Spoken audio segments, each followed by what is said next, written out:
श्री स्वामी समर्थ। आजची संपूर्ण माहिती स्वामी भक्तांच्या माहितीकरिता आहे। या व्हिडिओमध्ये स्वामी भक्त व प्रसिद्ध ज्योतिषकार श्री नाना रेखी यांच्याबद्दल माहिती जाणून घेऊया। अहमदनगरमधील नाना रेखी ही व्यक्ती त्या काळातील ज्योतिषी होते व ते स्वामी भक्त देखील होते। नाना रेखी हे स्वामींच्या सांगण्यावरून अक्कलकोटास आलेले होते। नाना रेखी ज्योतिष विद्येत पारंगत होते। त्यांना घुगडाची भाषा देखील परिचित होती, म्हणूनच ते पिंगळा ज्योतिष म्हणून देखील ओळखले जात होते। एकदा नाना रेखी मुंबईला गेले असता त्यांना संत स्वामीसुत यांना भेटण्याचा बहुमान मिळाला। स्वामीसुतांनी त्यांना महाराजांची कुंडली बनवण्यास सांगितली। स्वामीसुतांकडून माहिती घेऊन त्यांनी ती बनविली। स्वामीसुतांनी त्यांना स्वहस्ते ती स्वामी चरणी अर्पण करण्यास सांगितली। त्यानंतर अक्कलकोटला जाण्याची त्यांची तीव्र इच्छा होती, त्यामुळे नंतर ते आपल्या पत्नीसमवेत अक्कलकोटला गेले। श्री स्वामी त्यावेळी दर्ग्यावर बसले होते।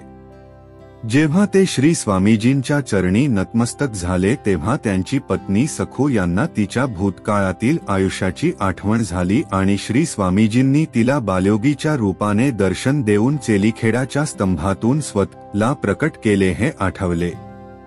त्यांची भेट घेतल्यावर रेखी यांनी तयार केलेली कुंडली तत्काळ श्री स्वामीजींच्या सन्मानार्थ सादर केली। त्यावर हळदी कुंकुमादी अर्पण करून ती वाचली। त्यानंतर श्री स्वामी कुंडलीशी सहमत झाले आणि देखता क्या हई नौबत बजाव असा आदेश दिला। नाना रेखीचा हा खूप आदर होता।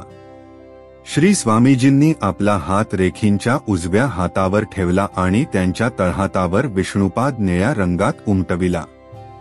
ही खूण शेवटपर्यंत त्याच्या तळहातावर राहिली। त्यानंतर श्री स्वामी म्हणाले, मी तुम्हाला माझे आत्मलिंग दिले आहे, तुम्ही आता जाऊ शकता। नाना रेखी यांना वाक्सिद्धी मिळाली। त्यांना श्री स्वामीजींनी परिधान केलेल्या चर्म पादुका देखील प्राप्त झाल्या। अहमदनगरला परत आल्यावर त्यांनी मंदिर बांधले आणि त्या चर्मपादुका ठेवल्या। तेथील विद्वान पंडितांनी यावर आक्षेप घेतला आणि नाना रेखींचा खूपच छळ केला। तथापि श्री स्वामीजींच्या दयाळूपणामुळे सर्व विरोध शांत झाला।